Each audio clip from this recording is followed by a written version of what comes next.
Hello, my name is Tanya Andricks from Crossing Healthcare. Thank you for joining us today for our series called Mental Wellness, where we talk about real issues facing our community and people in our community that are mental health related. This year has been a tough year, 2020 into 2021, with as we face a global pandemic. And we know that this has had a significant impact on people's mental health and mental well-being. So we're really hopeful that the information that you gain here can help you navigate some of those challenges that we've all felt and faced. Today, we're going to talk about a really sort of we're going to have a difficult conversation and talk about a really difficult topic. It's domestic violence. Domestic violence, it impacts so many people, so many more people than I think many of us realize. And so I'm joined today by an expert panel to have this complicated conversation with the hopes that when you're done listening, you leave with some practical information that could help you if you're suffering from domestic violence or you have or you're dealing with that, or a family member or friend who you believe might be in a violent relationship.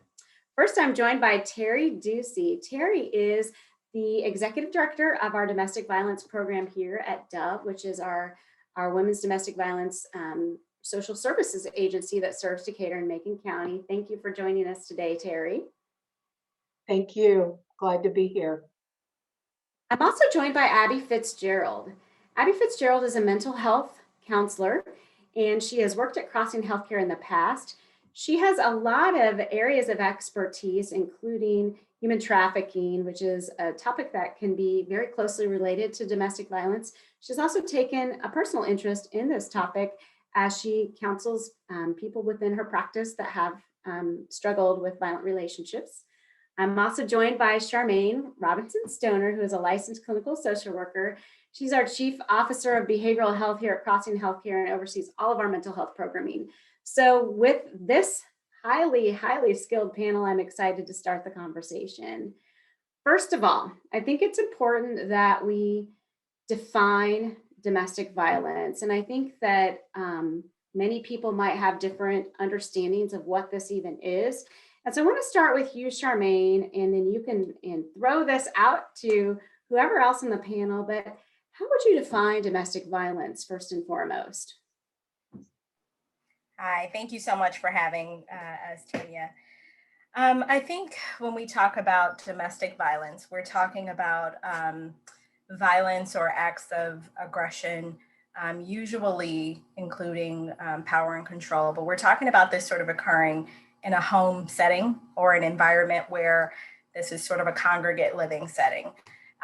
We are not talking about sort of random acts of violence, usually with folks who are not connected in some way or another. I think that, usually we have a perpetrator and we have someone who's identified as the victim or survivor.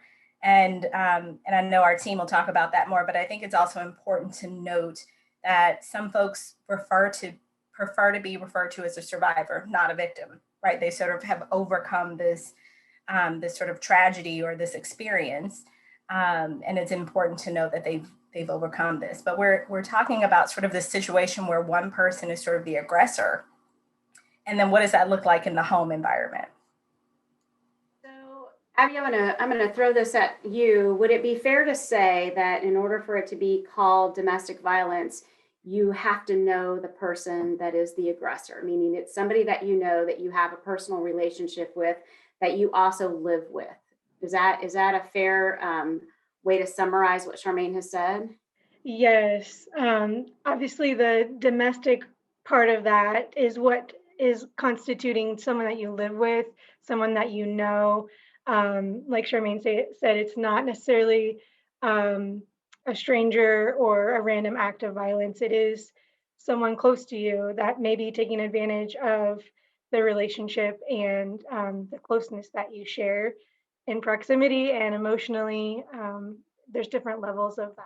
So would it be fair to say, so when I think about domestic violence, I often think about spousal relationship or a romantic relationship, but could domestic violence also include, say, two sisters that live together and there was an aggressor and there was a survivor or the person that was being preyed upon. Does domestic violence include those kinds of circumstances as well? Abby, I'll let you answer that one. Sure. Yes, definitely. It can be in all spectrums of the familial sense. So it can even include a parent against a child. But if it's two sisters living together, two brothers, adults living together, things like that, it can include all different levels of connection. The key is when we say domestic violence, it's under this household dynamic. So under the same roof. So it's people living together and that have a relationship. Teri, I have a question for you. Since you run our domestic violence shelter here in Decatur and Macon County, what types of domestic violence are you seeing as the most common here locally? What kinds of relationships, and is it typically romantic or partner relationships that you provide services for? What do you see is most common here in our community as it relates to domestic violence? So mostly, like you guys said, the domestic violence is, it incorporates many different domestic relationships. So it can be, the spouse, the former spouse, it can be dating partners, someone you've shared a child with, someone you've lived with, had a dating relationship, and all of these can also be former relationships. Then you involve the family too, as well as any family relationship. And in the Domestic Violence Act, it also includes caretaker situations. So, it's all of that. And that's what defines domestic violence. A lot of people get the misunderstanding that for it to be domestic violence, you have to have a black eye or a broken bone, which is not the case. It involves emotional, physical, verbal, sexual abuse as well.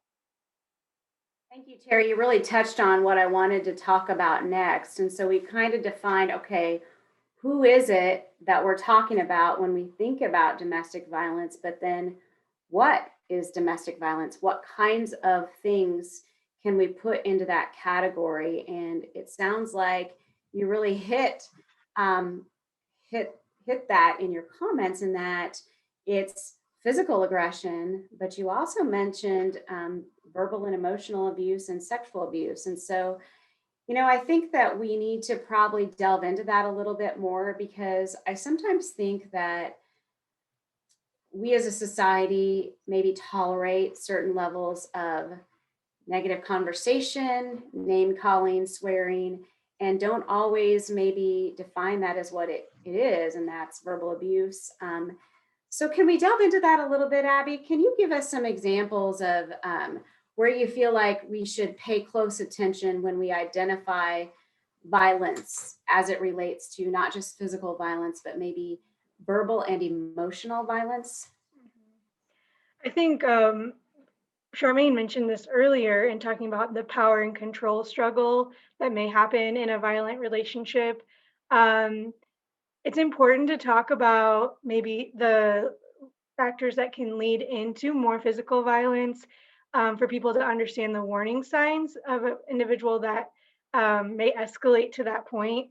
So when you're in a relationship, you could see things like the slight manipulation, the twisting of words. It could be verbal abuse, like you mentioned. And the overall theme of what's happening is this idea of, I need to be in control of the situation, of this person. So I'm defining the roles in this relationship. I'm determining what you can and cannot do. I'm intimidating you to make sure that I can continue to maintain this control.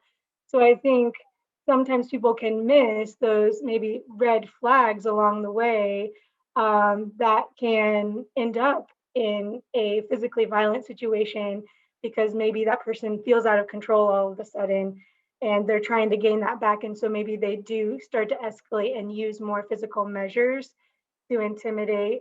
One thing that really surprised me as I learned more about this topic because even counselors are on a journey of understanding, even professionals hopefully continue to gain knowledge and understanding of these issues. That something such as throwing something, smashing things, throwing something at you, even if it didn't hit you, is a form of aggression and intimidation that falls under this category of what we're describing, of domestic violence, of intimidation, and as another sign of I am trying to gain control of you and intimidate you into doing what I want you to do. So I think, like I said, helping people understand these are the red flags that you can be watching for and realize this is not a safe person, even if it's not, you've not seen them be violent physically towards you. They are showing indications of an abuser, of a perpetrator. Wow, Abby, you said a lot there. And I think that it's really important for people to hear exactly what you just said, that just because you haven't been physically hit or pushed doesn't mean that it's not a power and control situation. And that, it's interesting throwing things, hitting walls, punching holes in the walls. I think a lot of times we just dismiss that as maybe anger. But the truth is that it could be a sign of something else. One of the things, Charmaine, you and I have talked about as we've done this mental wellness series, we've covered a lot of behavioral health topics. And it seems like one of the things that we've seen along the way is that whether it's depression or anxiety or substance use disorder, everything seems to be on the continuum of mild, moderate to severe. And it sounds like domestic violence situations sort of can follow that same sort of continuum, as they could start out with very mild and very subtle kinds of situations and then escalate over time. Would that be a fair statement, Charmaine? Yeah, absolutely. I think that likely feels a lot like, here's a clinical term that we'll sort of break down a little bit, but like that grooming process, meaning sort of doing what I think this person would like for me to do simply to manipulate them to get something that I'd like to get from them. One of the other things I thought about as Abby was speaking was sort of the manipulative approach of gaslighting. So sort of convincing someone that what they know to be true is not true, which is it's really, that's really challenging. And that's a really kind of manipulative thing to do to someone. It's psychological games, right? But again, that sort of creates this power dynamic where one person sort of has this upper hand or advantage and the other person doesn't. And I think a part of that is really to sort of create this sense of dependence, right? Like you need me, and those are things that we have to be mindful of and look out for. I think in therapy or even as with family members. One of the other things that I wanted to add is sort of, and I know Teri can talk more about this as well, but when we talk about domestic violence relationships, oftentimes family members miss those signs. And friends, they might miss those signs. And it's because the perpetrator, may present as very charming. They might just be, a really charming person, pretty nice to the family members. Maybe there was something that didn't sit right that one time, but, overall, he seems to be okay, or she seems to be an okay person. Meanwhile, you have this person who's in this relationship that gets a completely different side of their partner. And I think that it's important to kind of talk about that sense of charm as well, and how that kind of, in a way that feels like gaslighting also. Yeah. So I think it's going to help a little bit for those who are listening to this podcast to juxtapose a healthy power dynamic with what it sounds like is a very unhealthy power dynamic, because it sounds like if you're going to get really to the root of domestic violence, it starts with that power dynamic. What are some examples of a healthy power dynamic versus, or how can we compare them? So if it's this, that's healthy. If it's that, that's not. So that maybe the listener can have some examples so that they can help to, clear that up in their mind. Anyone on the panel want to take a stab at this on how we can sort of compare and contrast what might be a healthy power dynamic, excuse me, with what might not be? I really think this is key to understand the whole rest of our conversation. I can begin to talk about that a little bit. As we all stated, everything based in power and control. I mean, domestic violence isn't about anger, it's about power and control. And so that victim knows her abuser or his abuser better than anyone else. And so they know what that person is capable of doing.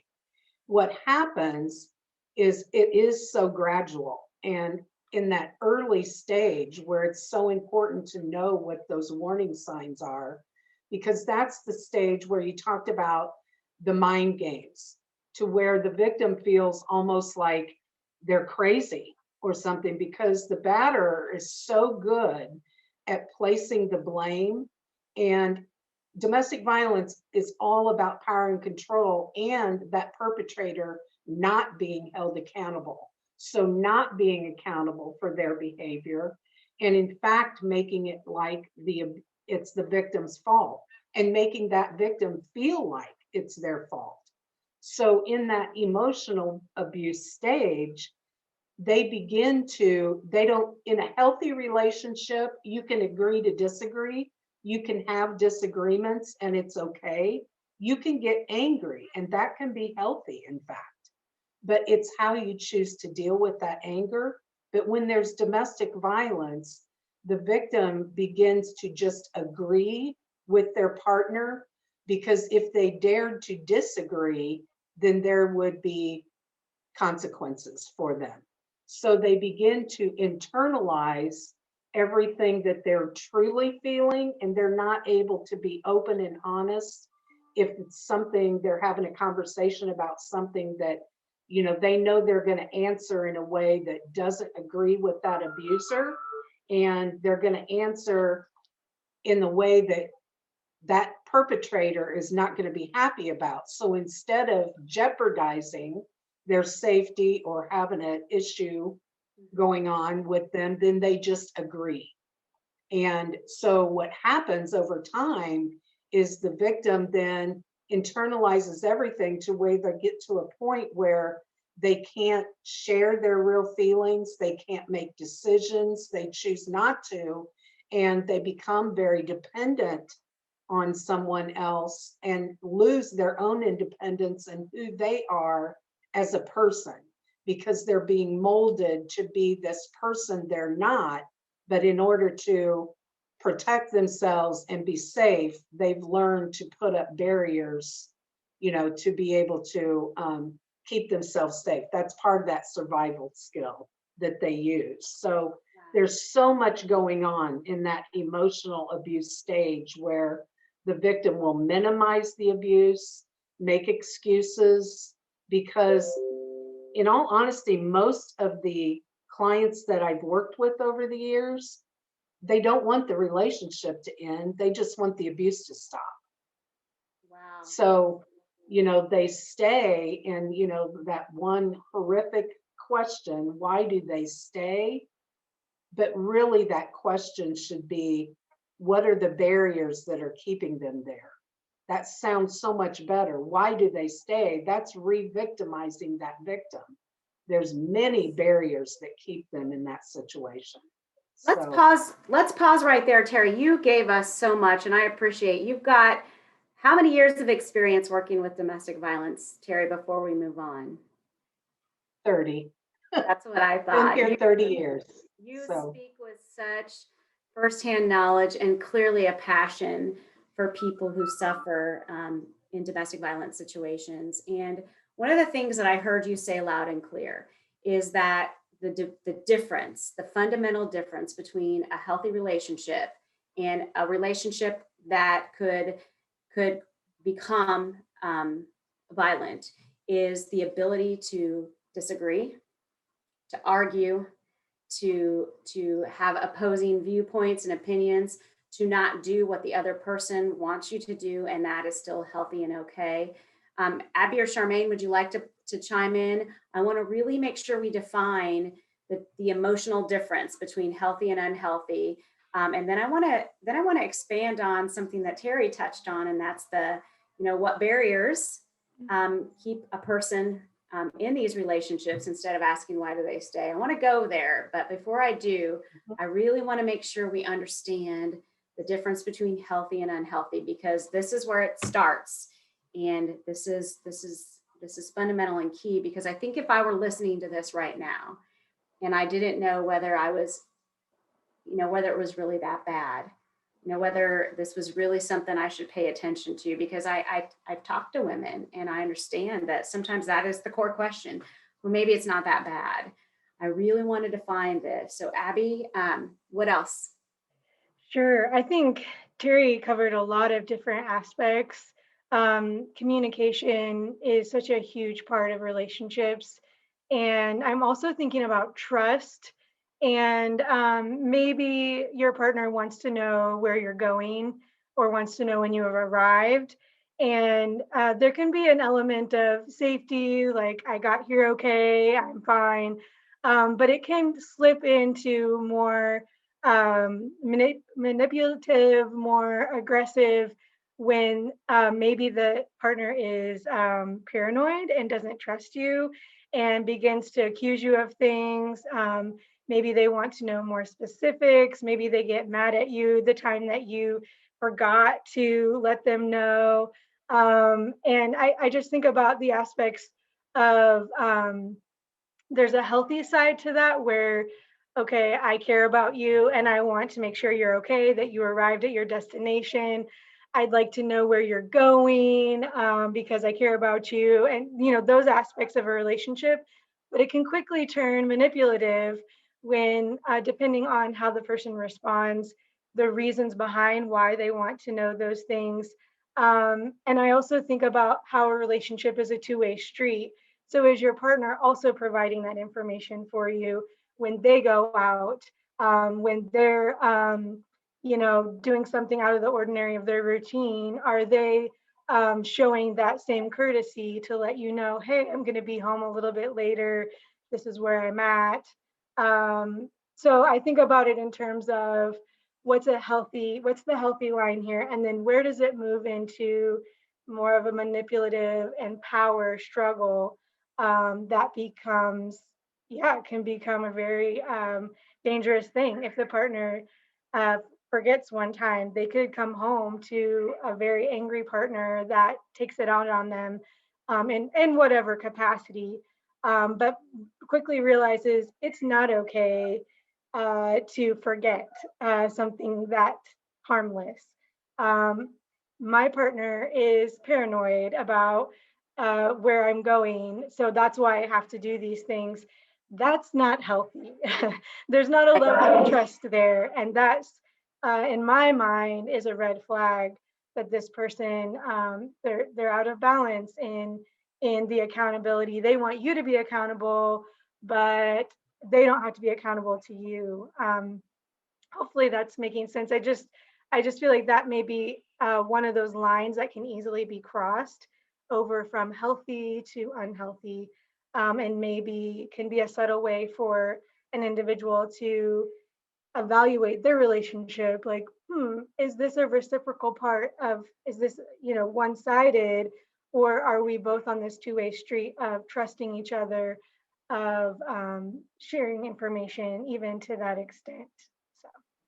Thank you, Abby. And I think what you pointed out that is absolutely key in this is the reciprocal nature of this, meaning if we've decided in our relationship that because we want to make sure people are safe, that we're going to check in when we go places, that goes for both parties, not just one party versus the other. And I think that in and of itself could be a key way to determine what's safe and what's not, because potentially speaking, if we were in a power balance relationship that was lopsided and potentially harmful to one of the members, that perpetrator would probably not likely be willing to do what they're asking their partner to do. And that could be a very clear way as a red flag. I think the other thing that we talked about that Teri hit on is feeling free to disagree, to share your own thoughts and feelings, feeling free to be honest, to show anger.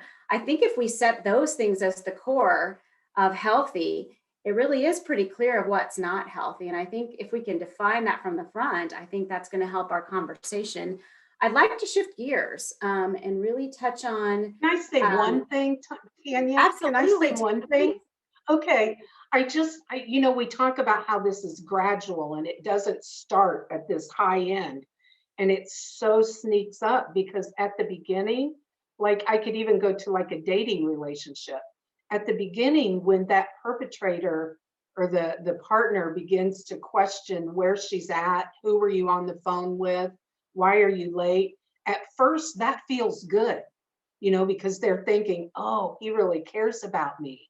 But then when it becomes a pattern and those kinds of questions escalate to where she's having to justify things, wear certain things, go certain places, only be around certain friends, only be able to not wear, maybe can't wear makeup or can't have a job, then each of those go to a different level.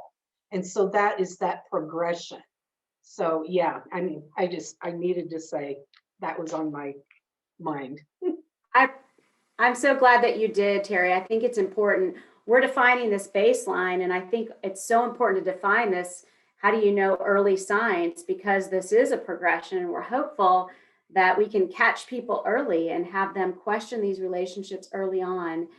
I think that the gear shift I want to make at this point is, as we've talked about, okay, how do we know what's healthy versus unhealthy? And I think we've done a good job of defining that. But now, instead of asking the question, why do they stay? Because, again, that's shaming the victim. I don't want to do that.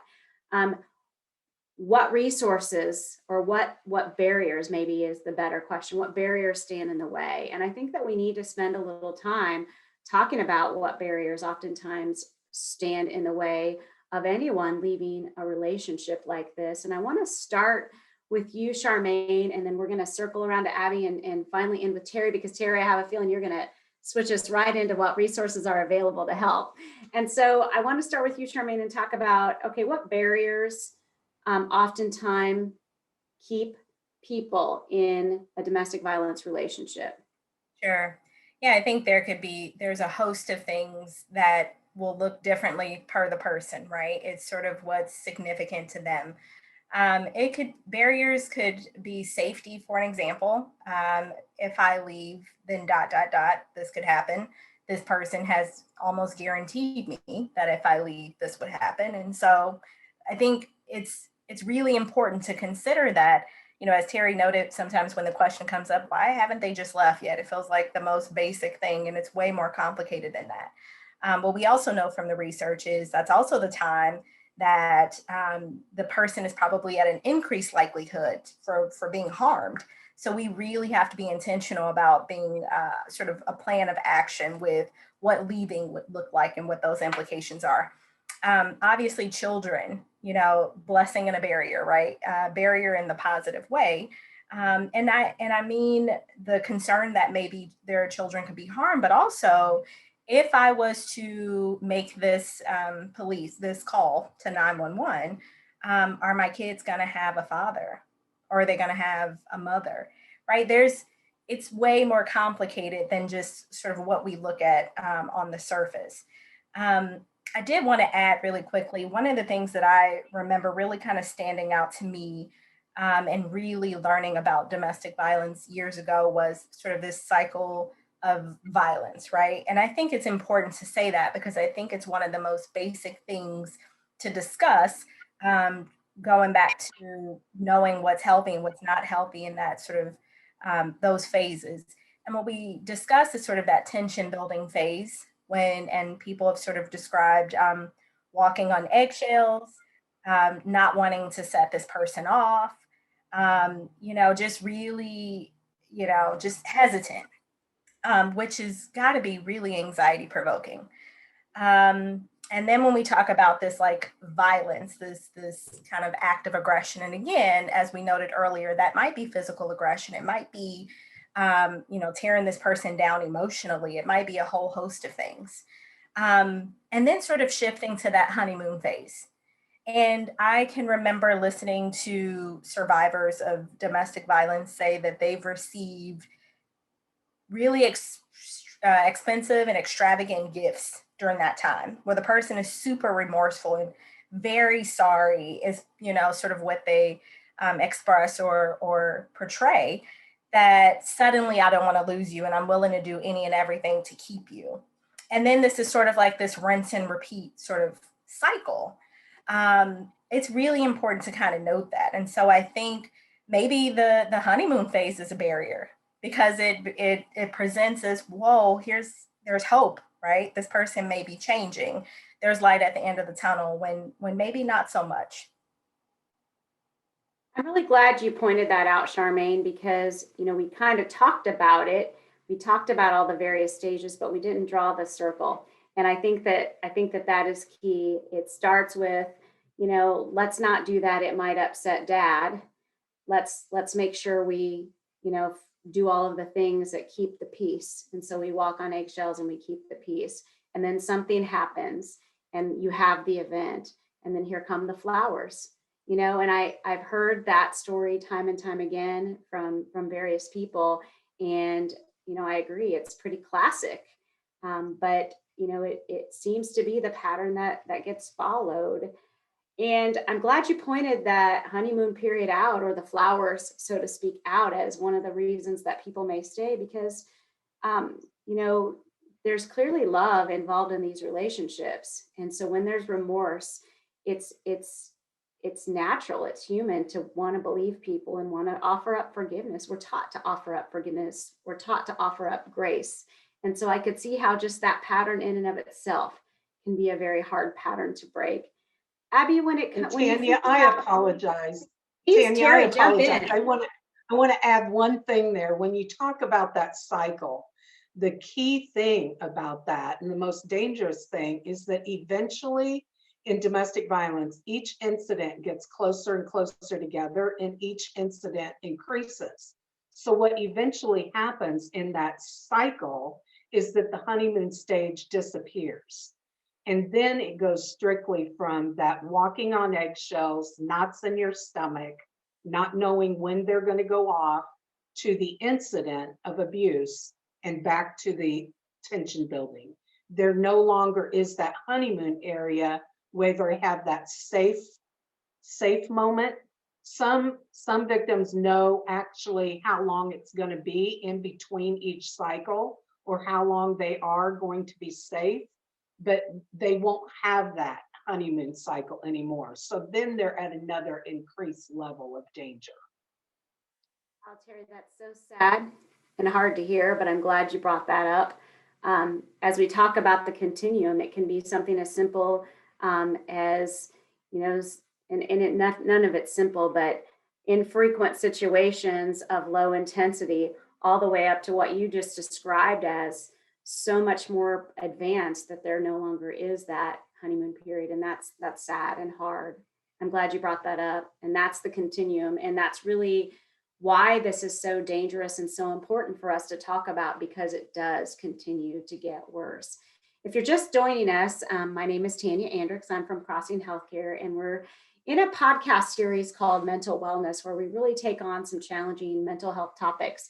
And today we are talking about domestic violence, which is a tough topic to talk about, but very, very important. We know, based on data, that 2020 and this global pandemic has been a challenge. And we also know that there has been increased incidence of domestic violence. We know that, and we know that it often goes unreported. And so today we're talking about, how do you know what's a healthy relationship versus an unhealthy relationship? We've covered that. It's all about balance of power. So we talked about how, in a healthy relationship, you can share disagreements, you can share things that you can share your feelings, you can disagree. In a healthy relationship, it's reciprocal, meaning if I ask you to let me know where you're going and why, because I'm concerned about your safety, you also provide that information back to me, and it's reciprocal, it's balanced, it's fair, it's equitable. So there's equality in that relationship.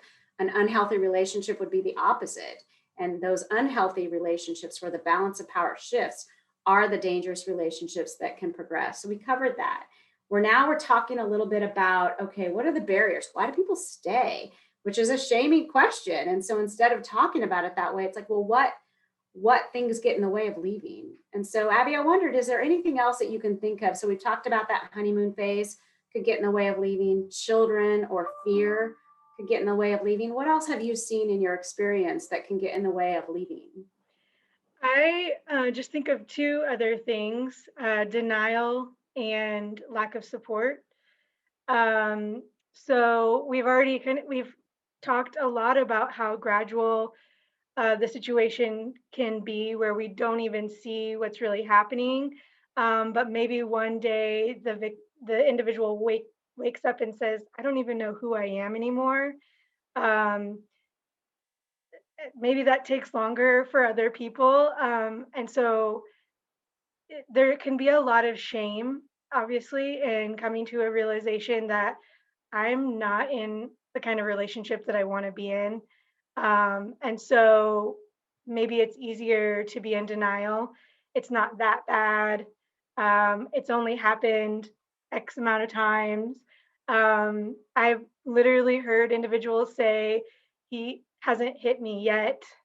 No, they just say he hasn't hit me. And in my mind, I'm saying yet.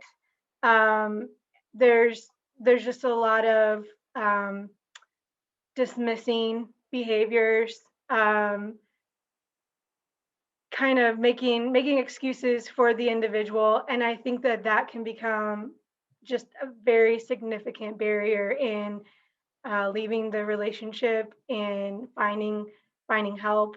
The other part to that is lack of support. Where do I go? A lot of times, like we've talked, the individual may have been manipulated and cut off from all their family and friends. That's a part of the strategy, can be a part of the strategy for the perpetrator. And they've isolated the victim. So they don't even have close relationships anymore. They don't know who they would turn to. Who can they even trust? Maybe the perpetrator has been feeding lies to them and kind of painting this false picture of their family and their friends to isolate them. So the individual feels like, I can't even trust these people in my life to tell them that I need help. I think that that can become a significant barrier for individuals. Um, the other part, and I don't know if Teri would touch on this, because I know in talking with individuals at Dove, there's a lot of frustration with societal expectations of maybe they're in a partnership where they're married, that they're told that divorce is not okay. And maybe they're told by religious leaders that they shouldn't leave the relationship. And so I want to put that in the category of lack of support, because someone that they trust, someone that they go to for mentorship, maybe in their life, saying, this is not okay on a certain level of expectations. So they don't feel like they can go to that individual to say, how do I get out of this situation? Or that's not even on their radar, because they feel like it's a sin to not be with this person. So I think those are significant barriers that can keep a person maybe feeling stuck without options, and so they stay. Thank you, Abby, for bringing up what I was hoping someone would touch on, and that is oftentimes religious beliefs and faith systems and faith structures have very strong opinions about divorce or leaving relationships, and that can be a barrier that I've heard.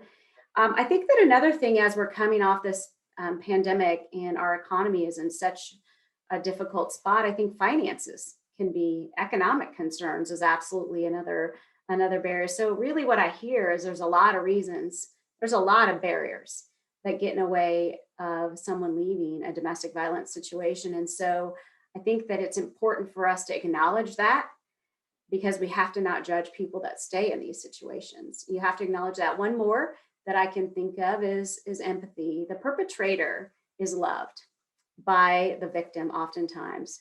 And the perpetrator to be harming another human is a broken person themselves. And I think that oftentimes what I hear from women is this sense of empathy of, you have no idea, I know their story.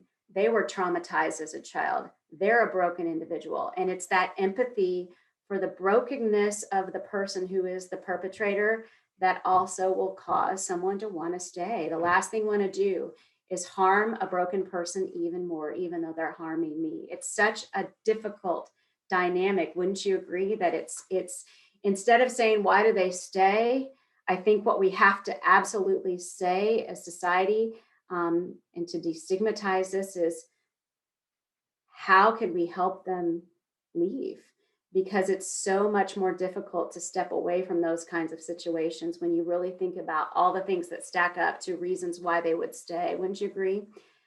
And that really shifts me to you, Teri, because you are the expert on resources. And so we've talked a lot about what is it? We've talked a lot about all of the barriers. I want to talk about two more things before we end this conversation. First is I want to cover what the resources are. And then next, I want to talk about how do you help a friend or a family member when you think they may be in a domestic violence situation? So let's first of all start with resources. Teri, what are local resources that are available for women? What do they do? Women or men, anyone in a situation where they're they're in a domestic violence situation. What are the resources? Okay, so a lot of people, of course, they pretty much know that we have shelter. But first of all, Dove covers 5 counties. So we cover Macon, Moultrie, Piatt, Shelby, and DeWitt counties here in central Illinois. And the shelter is here in Macon. What we find out a lot from our rural clients in the rural areas is a lot of times they choose, if they need safety, they choose not to go to the big city of Decatur. So we have arrangements made with local motels in those areas to keep people safe. So all of our services are free and confidential. We have a coordinator in each of our 5 counties that works full time. We do individual and group counseling with the clients. And I do want to point out that our shelter takes men and women. So that's something that didn't used to happen until probably 3 or 4 years ago, but they are victims as well. So it's not always just a female. So our shelter does not have a set length time of stay. They can stay as long as they're working towards meeting their goals. They're assigned advocates when they come in. So we have shelter. We have individual and group counseling. We have legal advocates. They're not attorneys, but they are experts in the Illinois Domestic Violence Act, which allows victims to file for orders of protection. Our legal advocates go to court with them. They go back to court to get the order extended for 2 years. So we have other groups. We have a weekly parenting group. Probably key at the top of all the services we provide is safety planning. You can never do enough safety planning for the clients we work with. You mentioned earlier about, barriers. The number one reason clients go back or stay is hope for change. So if they choose to stay, then we're going to be safety planning with them, talking about things they can do ahead of time, because leaving is the most dangerous time. So we can plan with them. What is a good safety plan? Individualize it for each client. What are things they can do ahead of time so that if they do need to get out, some of these things they can do ahead of time and be ready. So, we have the hotline, a 24-hour hotline in all of our counties, but you could reach anywhere by calling 217-423-2238. The first step is the hardest, and that's reaching out. And, whoever you get on the other end of that hotline is going to be someone who listens, who is non-judgmental, is not going to question why you did or didn't do a certain thing. They're going to give you options, because any victim does have options. You don't have to live in this abuse. Abuse is never justified. So we are here to help 24 hours a day, 7 days a week. Wow, Terry. I get a lump in my throat when I hear you describe that because this is powerful and we have so many local resources to help. And all you have to do is call the number. That number is going to be in the show notes so that it's accessible to anyone. But Terry, can you tell us that number one more time slowly? 217-423-2238.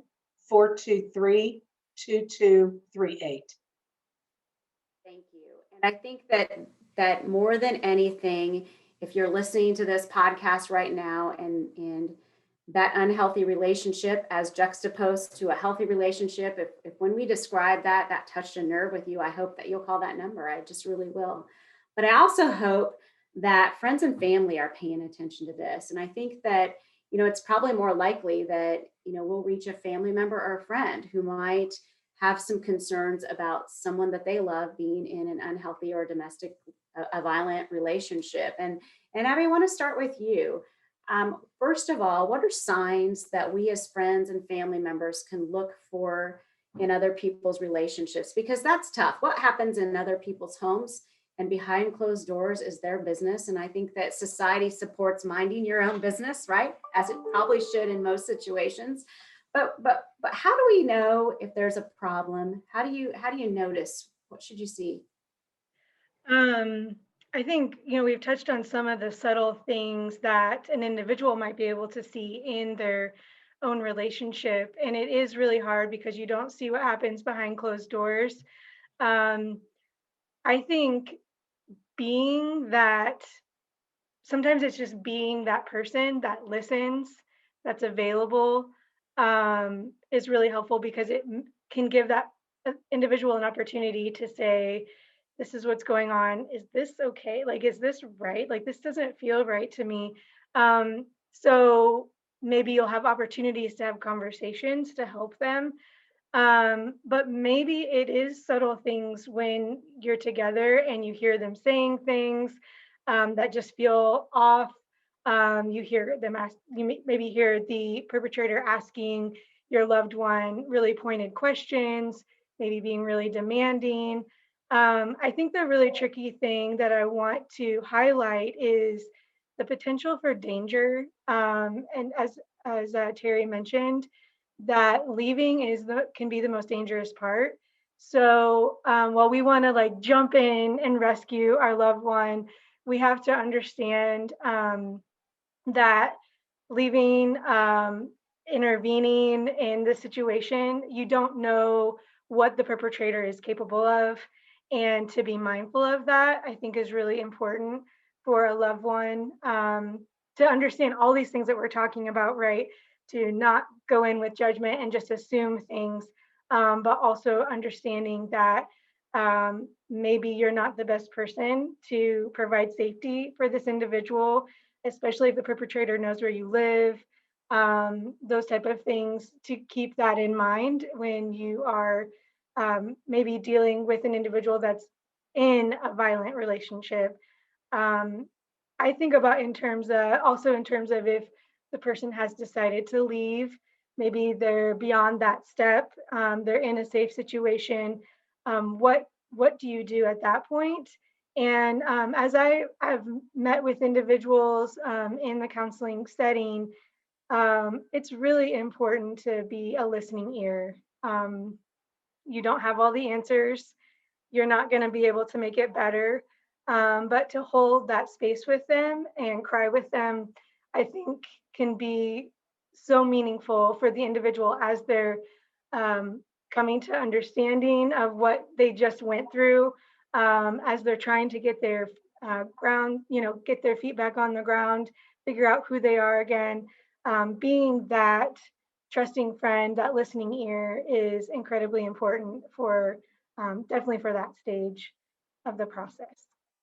Well, thank you, Abby. You said a lot there, and I want to just make sure I understand it.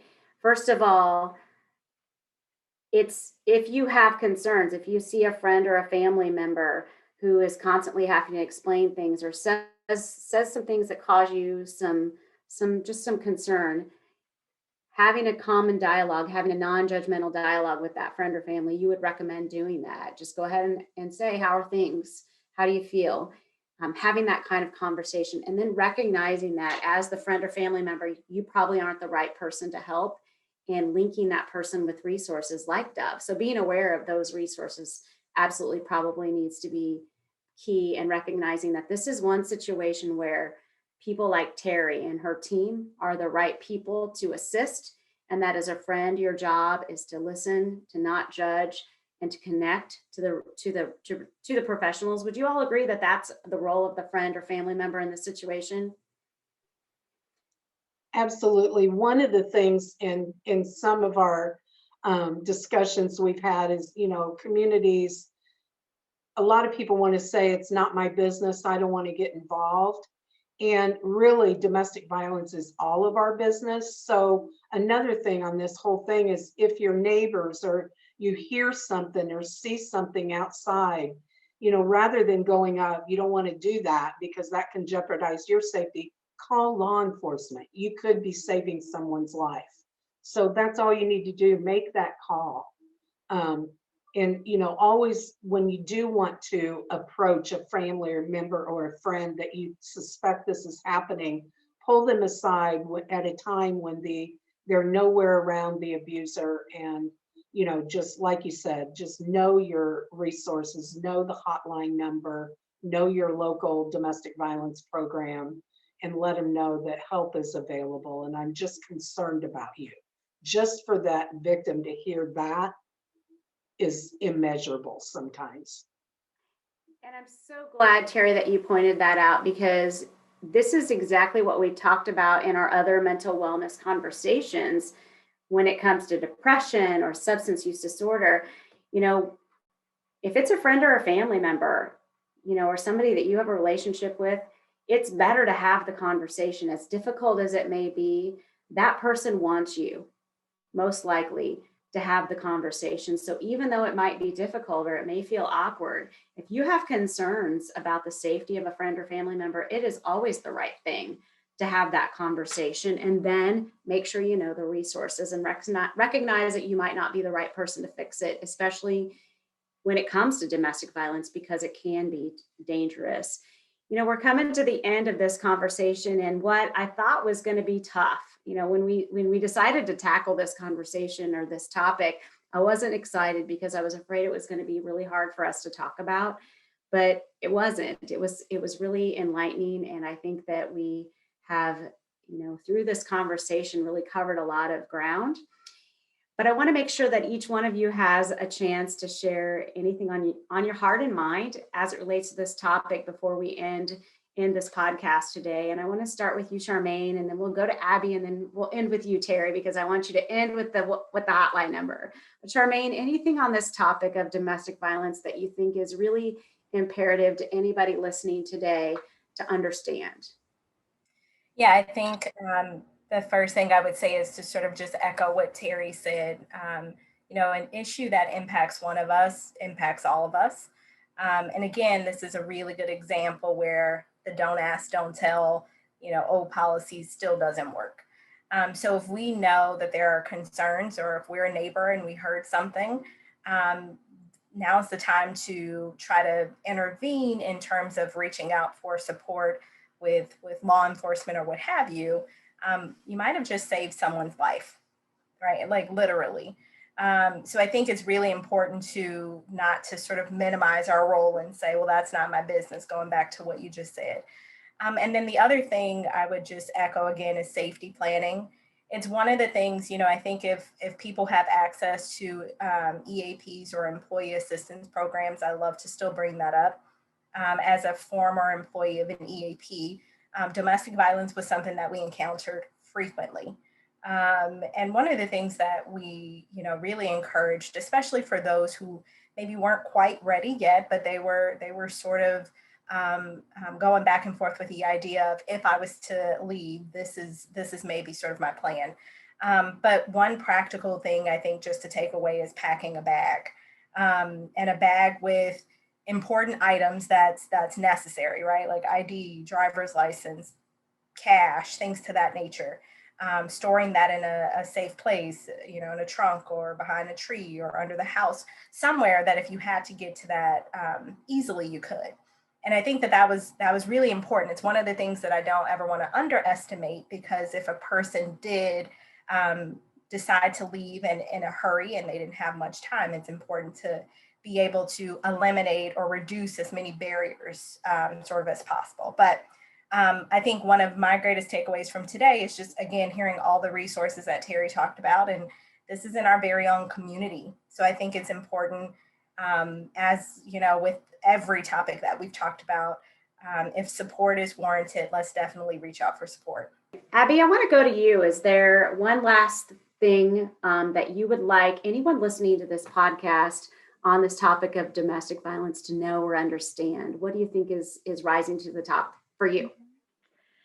Well, as a counselor, I feel like I want to speak to the individual that's maybe sitting and listening and wondering, is this me? Is this a relationship that I need to be looking at differently? Am I seeing these warning signs? Am I ready to maybe take some steps forward? And maybe 2021 is going to be a very different year for me. One thing that I think a person like that may need to hear is that no one deserves to be abused. There's nothing that you've done that has earned that kind of behavior in a relationship. And you do deserve to be in a healthy, loving, nurturing, caring household and partnership. And I think what Tanya, you're sensing in this conversation, at least I am, is when we talk about resources, we talk about options, we have this sense of hope, that we don't have to feel stuck, that it doesn't always have to be this way. There are people, there are professionals out there, there are individuals that deal with relationships like this all the time, that you're not a bad person because this has happened to you. There's nothing wrong with you, that it's okay to reach out and to seek out a better life for yourself and possibly for your kids if that's part of your story.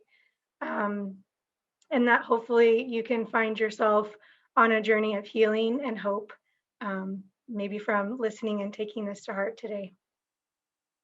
Thank you, Abby. Again, another lump in my throat. This is such a powerful topic, and I think that you hit the nail on the head.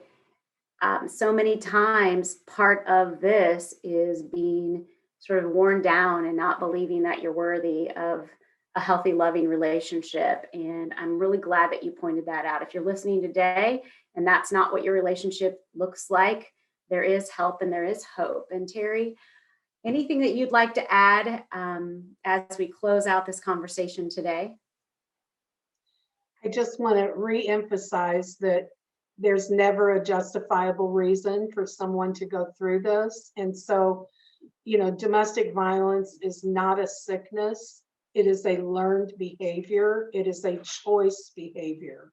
So even if that batterer grew up with it happening to them, that still is no reason to, you feel sorry for them. I understand nobody should have to go through that, but to remember that for that very reason itself, that abuser should choose to be different today. If they went through that, it is their choice to be different. So no one deserves it. There is help available and there are many options, and safety is key. So I thank you so much for letting me be a part of this today. I want to once again give our hotline number for those of you that might be out there thinking, wow, some of this, maybe I have been making excuses. Maybe I have been minimizing, and you can't change anybody but yourself. So the number again for Dove is 217-423-2238.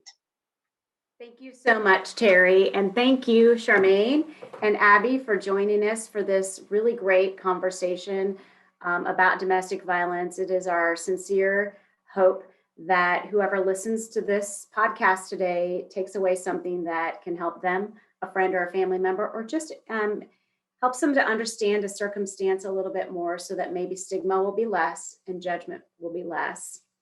Thank you again for joining us and for listening to our podcast on mental wellness. My name is Tanya Andricks from Crossing Healthcare. Be well.